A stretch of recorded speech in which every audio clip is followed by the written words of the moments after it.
DogWorks Radio is sponsored by Alaska Dog Works. Check out their website at alaskadogworks.com. Hello and welcome everybody. This is Robert Forto and you're listening to the Dog Driver Show, and I am joined by my co-host Koresh Parto. Koresh, how's it going? Excellent today. Sunny day here in Alaska today. Today we are having a very, very special lady among us. Someone very, very active within the sled dog sport in the Midwest. Today we're talking to Jan Boots-Dittmar. She has been involved with dog mushing for more than 40 years. She's calling in from Wausau, Wisconsin. Jan, how's it going? It's going fine. Thanks for asking. Sounds like it's another nice day up in Alaska. It is a beautiful day. Jan, can you do us a favor and tell our listeners a little bit about who you are and what you're all about, please? All right. Well, as Grosh says, I've been running dogs for a little over 40 years. Started with dogs from a dog pound, actually, when I lived in Iron River, Michigan, and was a neighbor of Clyde Risden, and he's the one that kind of got me started in this sport, so we go way, way back.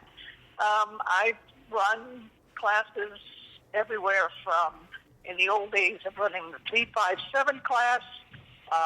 Now that we're doing things different, I've run 4-dog, 6-dog, 8-dog, 10, open, and done dry land as well ever since it started. So I guess I've been around the block a little bit. Yeah, Jan, as you know, I know you for a long time since we moved to the United States from Europe. It was in early 90s, I believe, and I watched you racing in the Midwest circuit for years and years. You have an extremely competitive dog team.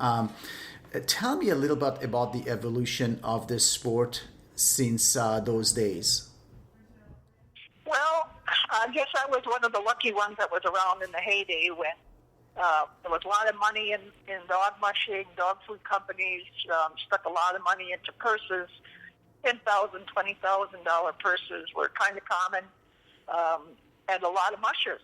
You know, with most people, their goal was to run an open team, and like I started running smaller teams, and the goal was always to run open teams. Eventually got, to the little bigger teams, but I don't see that anymore. I see a lot more people now with smaller kennels, people that are just very happy to have 2 to 4 dogs that live in the house and just do dry land in small classes, and so a lot less mushers than there used to be. And of course, purses have decreased to the point where it's always a battle just to even find money to put into purses. So sport has kind of gone downhill just a little bit, in my opinion. Dry land, I think, is taking up most of that slack because most of our races here now in the lower 48, if you have a dry land race, you can come up with 100-plus teams. I mean, Bristol, Quebec last year, I was there, had over 260 teams. You don't see that with snow races. So I think the sport has evolved to encompass more of the smaller kennels and the people that are just, out there to have fun. So, Jan, I have a two-part question in regard to what you just said. I also host a distance mushing show called Mushing Radio, and we talk about sort of the evolution of the sport from a distance perspective, and a big change with that has been the climate. Obviously, less snow equals less training, which equals less racing. What do you think, 2 parts to this, what do you think the big shift was in the sprint mushing world? Was it climate? Was it economy? Was it space? And number 2, do you know when that occurred? And since you've been involved pretty much since the early 70s, was it sometime in the 80s, 90s, early 2000s? When? Well, all right.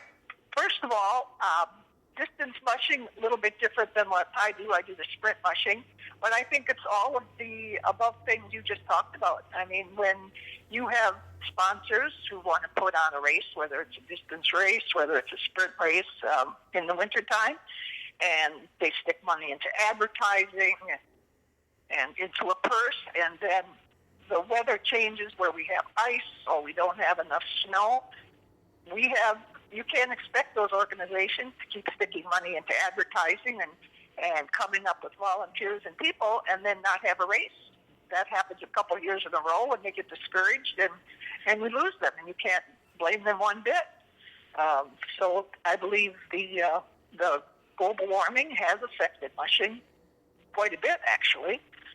Even now, I mean, as we look out the window and it's almost September now, and we're still in the 70s and low 80s in a lot of places, so it's getting more and more difficult. So that's one of the things. Also, of course, the economy. Back when I started, you could buy good brand dog food for $10 a bag. I dare you to find that now. It just can't happen. And how can people afford to keep large kennels when you're spending that kind, big bucks on dog food? If you're going to have a vehicle of any kind, of course, we all know how the price of trucks and vans, et cetera, has gone up. So it's an economic burden now to have big classes, which probably contributes a lot to the smaller classes being popular. The shift, I think, probably started the late 80s, early 90s, when I think that the shift started, when things started to go the other way. There was never a lot of open kennels here in the Midwest, and there still are a few, but, we're all aging, we're all getting older, and we don't have a lot of younger people or younger mushers that are taking up the slack. So, except dryland, where I see a lot of younger people, are very active in biking especially, that are becoming the predominant class in our area at least. Yeah. Jan, I know that you're extremely active within your sled dog club in Wisconsin, the Wisconsin Trailblazers, and you're a very intricate part of that club. Tell us about the club and tell us how you are promoting our sport with our new challenges within that club. All right. Wisconsin Trailblazers, I'm president of that club currently. That club was started in 1966, so we've been going for a long time and have gone through a lot of different changes. Kalosh especially will be interested in the fact, because Doris Lavrine, who is our treasurer, yes, who was our treasurer in 1966 and is still our treasurer, Kalosh. So she's seen it all. I think the internet has been a big boost for us. Of course, everybody has Facebook page now and websites, and we're able to get a lot of publicity out there now regarding our races. So that's been a big help. We still, of course, do the old-fashioned way where we do demonstrations at different locations and schools, etc. So, I think just about everybody, who's anybody is on the internet, and that's how we're promoting most of our things now. We can even enter our races on the internet. It's especially helpful when we have to cancel a race because of weather or any reason, that we can get the word out there very quickly rather than being on the phone and having to call everybody. So, what are Jan? What are the races Wisconsin Trailblazers they're going to be holding this year? I remember you had a full circuit when we lived in the Midwest in Wisconsin. Gosh, I remember races from Bowler to Cannon Falls and Wausau and Iron River and on, and Eagle River. Actually, there was another race out there, Nicolet. What are the races now? All right, right now we have dryland races, of course. We had 3 races last year. We're having 2 dryland races this year. One is going to be the 12th and 13th of October, and the next one, I believe, the following weekend, which is the 19th and 20th, which is the Doty Dusty Dog, which had 104 entries last year. And so we had a really good turnout for that one. So those are going to be our 2 dryland races. And this year we will have 3 confirmed snow races and maybe another site that we're looking at that we're not sure yet. But there again, last year we had problems. All of our January races, we had 2 races scheduled. In January, we never got snow until beginning of February, so we didn't cancel, but we postponed some races, which, a lot of people have their race schedule set a whole year in advance so they can get off of work. So, it's been a challenge. So right now we have 3 or 4 winter races and 2 are dryland races going. We work pretty closely with the Michigan club and the Minnesota club, and we try to work our races so that we have single events on single weekends rather than bundling them up and putting 2 or 3 races on the same weekend. So we all work together to try to make sure that we are able to travel within the Midwest and go to different events. Yeah, for our listeners who are not familiar with Jan, Jan is extremely competitive, and last year, unfortunately, she had a very, very bad sled dog accident, and she was in a hospital for a while. How's everything going with that, and how are you preparing your training for the next season? Are you going to be racing next season? That's a good question, Krosh. I've had 4 surgeries so far. I'm still on crutches, and I just found out I have another surgery in another 2 weeks, so things are definitely not going smooth.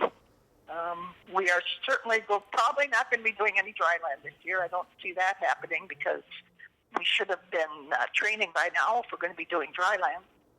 Hopefully we'll be on the runners come winter, but can't guarantee that either. Last year, both of my girls, Jen and Jamie, dropped everything and came back to Wisconsin, and they took over the teams and raced the teams. I don't think that's happening this year, but we're certainly not going to rule that out yet. So I guess everything's still up in the air right now. To organize that, I recall actually seeing the girls, Jenna and Jamie, when they were little girls at the race dog tracks, and I was very impressed seeing Jenna and Jamie, both of them on the sled dog team behind your team last year at some of the races. I saw some of the videos, and girls, of course, born and raised sled doggers, and it was fun to watch them. Another thing that is very, very dear to your heart is ISDRA, the International Sled Dog Racing Association. Tell us a little bit why you are so actively involved with this organization, and also what is your claim to fame with ISDRA? All right. Well, I've been ISDRA member since I started racing. I guess I've just always seemed to be involved with ISDRA races. All of our races here in Wisconsin are ISDRA sanctioned. Most of them in Michigan are sanctioned as well. So everything was fine if somebody says ISDRA medals aren't important until you actually win one, and then it becomes pretty addictive. So it's worse than any drug I think you can ever have, because once you have one, you don't think you can live without it. So, they just keep accumulating medals, and I guess I'm lucky enough right now to hold the record for having the most ISDRA medals at 36 medals right now. So I do see a lot of younger mushers. Rachel Colbath is one that comes to mind, who's burning up the track, both in dry land and in winter races, and eventually I see some of the younger mushers being able to surpass that record, but for now I'll just hang on for a while and see what happens. That's pretty impressive. 36 International Sled Dog Racing Association medal, and congratulations to you. Seriously, phenomenal. Tell me a little bit about your dogs. How many dogs do you have, and what are the bloodlines behind them? Okay. Right now I have 20 adults and 1 litter of 5 pups that I have. Bloodlines, of course, Kenny and Laurie Cheesick here in Michigan are very close, and I've got some of their bloodlines. Jessica Doherty out of New York, also a top musher. I've got some of her lines. So I have my own line that I've kind of combined all of those together. I've got some Eggle Ellis bloodlines in there, some Streeper lines, and breeding some of that all together, and it seems to be working out fairly well. So I've got some of I guess I started the Jan Dittmar line now, so I've got parents, grandparents of my current litter here on site, so I guess we're going to combine all of that together, and I don't foresee, I don't breed a lot of dogs. I'll breed a litter like every 2 years or so. I don't usually breed puppies for sale. This year, of course, because of the situation, I am selling a couple of those pups. But, so the lines are pretty much all the top mushers kind of mixed together, and it seems to be working out. What do you look into a dog when you are breeding or purchasing or racing or training a dog? What style are you looking for? Mostly, I think George Atlas said the most important part of the dog is what's between its ears, and I pretty much agree with that. I think mentally that dog has to be super, super tough. I've usually bred leaders together to try to, of course, produce more leaders. Physically, of course, they have to have the conformation to have the speed. I like dogs that are tall and light boned, dogs with a long back length, and of course, I like dogs that are not shy, that are very, very outgoing, dogs that are willing to please you. But there again, leaders are the ones I would usually breed when I'm breeding my own dogs.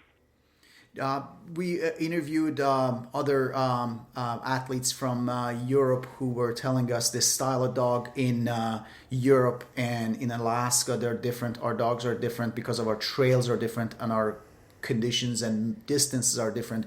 Do you believe that we have the same thing between the Midwest and Alaska?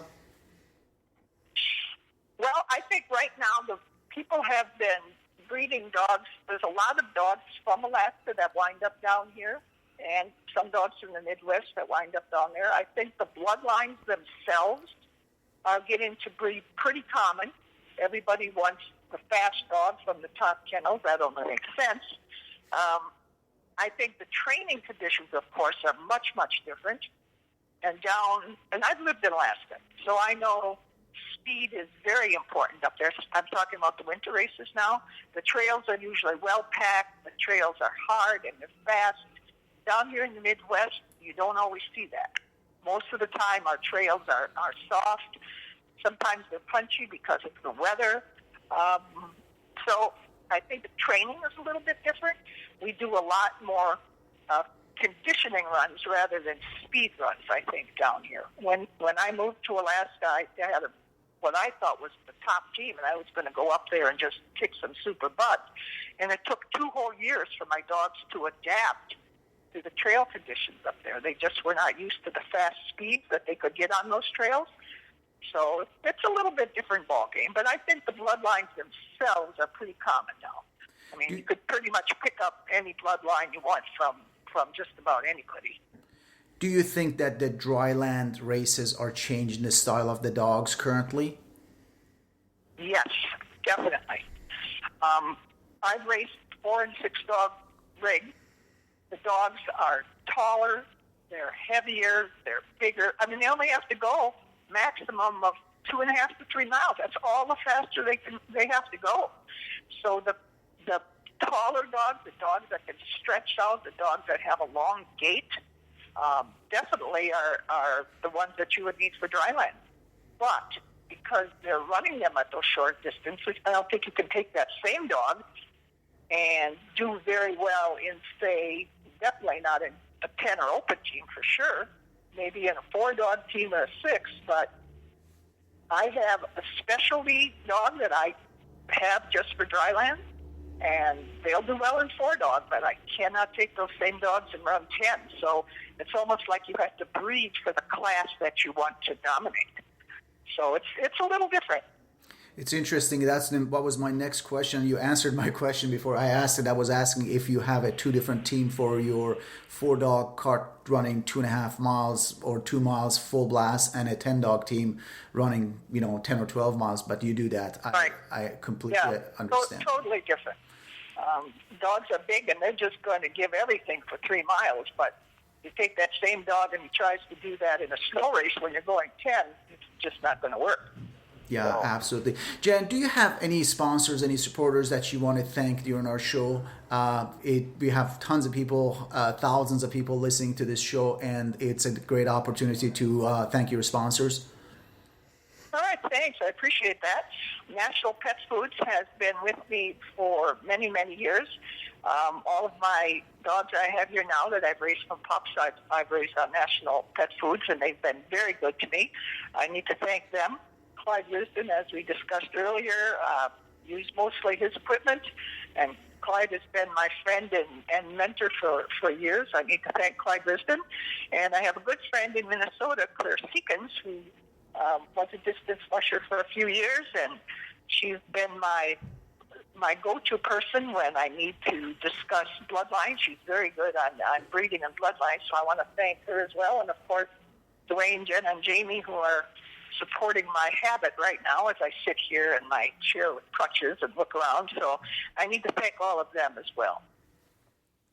Jan, I always ask the same question on our show, and I'm interested to hear what you have to say, but it also relates to a question I want to ask before that. You and I had talked briefly during the show about sort of the future of the sport, and you had brought up a point about it's difficult to get junior mushers or younger mushers involved with the sport today than it was several years ago. And I know from Iditarod's perspective and other longer races, their junior classes are almost non-existent. When you think about junior Iditarod, only 3 or 4 or 5 kids sign up, and those are usually from the big names like the Reddingtons and the Seavies and whatnot. What do you think, this is the first question of the two, what do you think the biggest challenge is today for getting juniors involved, in particular that aren't from these bigger name kennels, like I mentioned, the Reddingtons and so on? Well, we have, of course, my 2 kids were involved from the time they could walk, as quite a few of them with the Trailblazers were. But it was easier because we already had the equipment. We had the dogs. We had older retired dogs that could go out, and you'd feel secure with those kids out there knowing the dogs are going to keep them out of trouble.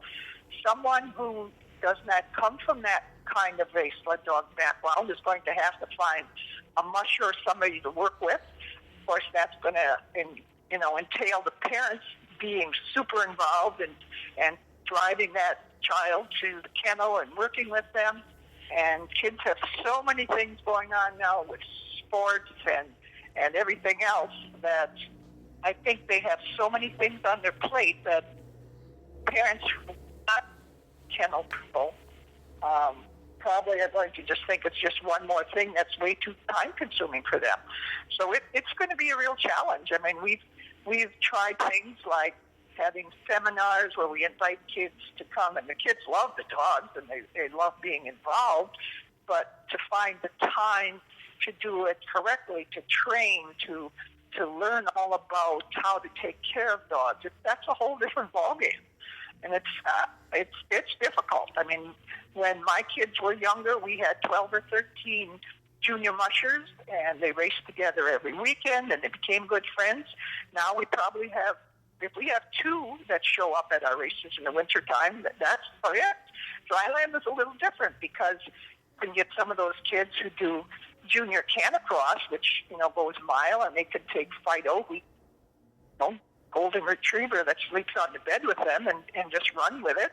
And they'll have fun doing that, but that same dog is not going to be able to race in the wintertime. So, yeah, it's a challenge. Oh, I agree with you. And I just recently interviewed all of the guys and gals from the Team USA that's heading over to Sweden to run in the Dryland series. And almost all of them run in, one dog canicross or the one dog bike or whatever. And most of them are using dogs that live in the house with them. And like you said, I think that's the next level for our sport. And I think that kind of ticks off all the boxes in regard to weather and economics and all that. It's much easier to keep 1 or 2 dogs in the yard than it is 20 or 30 for sure. So my next question is the last question here for our interview, and it's one that I ask all of our guests, and that is, if somebody were to come to you and ask for advice, they're getting involved with mushing, whether it be one dog or open class or Iditarod or whatever. I know you have a lot of experience behind you and under your belt. What advice would you give that person? Run away fast. No, well, to just first of all, they have to realize the dog is the most important thing. You have to do what's best for that animal. can be very addicting. Like I said, I started with 2-3 dogs a dog pound, and 40 years later, here we are. My advice would be, first of all, before you commit and buy yourself an expensive sled or expensive rig or bike or whatever you're going to use, is to first of all go to some of the races, see what's involved, talk to the mushers, see if they have any suggestions for you. Make sure that's a lifestyle that you're just ready to jump in there and do, because it's not just a hobby. It's definitely a lifestyle. You have that dog that you have to take care of. You're going to go on vacation with that dog going with you. What are you going to do with that animal? Are you able to get away weekends to go to races? Do you have a way to transport that dog? All of these things have to be considered. So go to a race first. Watch what's out there. Ask questions. And then decide if that's the lifestyle that you're willing to do. Excellent. Thank you very much, Jan. KP, anything in closing? Jan, wanted to thank you for spending the last 30 minutes with us, and want to wish you a very quick and fast recovery. Would love to see you back on the runners in our circuits. Good luck to you, and thank you so much. All right. Thank you very much for the opportunity. Thank you. On behalf of our guest today, Jan Dittmar, this is Robert Forto and Koresh Parto for The Dog Driver. We will see you guys next time. Goodbye. From Dogworks Radio, this is Mushing Radio. We hope you enjoyed this episode, and we invite you to subscribe in Apple Podcasts, Spotify, Stitcher, or wherever you get your podcasts. You'll find a link on the episode notes. You can tap or swipe on the episode cover art, and you'll see some offers from our sponsors. You can support our show by supporting them. If you like what you have heard, we would love it if you could give us a 5-star rating and tell your friends how to subscribe too. Your hosts are Alex Stein and Robert Forto. Our producer is Robert Forto, created for Dogworks Radio.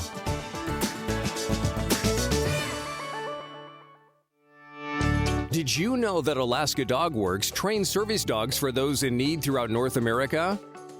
Each and every service dog that is trained through the Lead Dog Service Dog Program and Michelle Forto and her team has an individual training plan. We train for autistic, mobility, psychiatric, and PTSD for our soldiers for service work. If you know of someone that may need a service dog, please take a moment and check out Alaska Dog Works on social media and at alaskadogworks.com.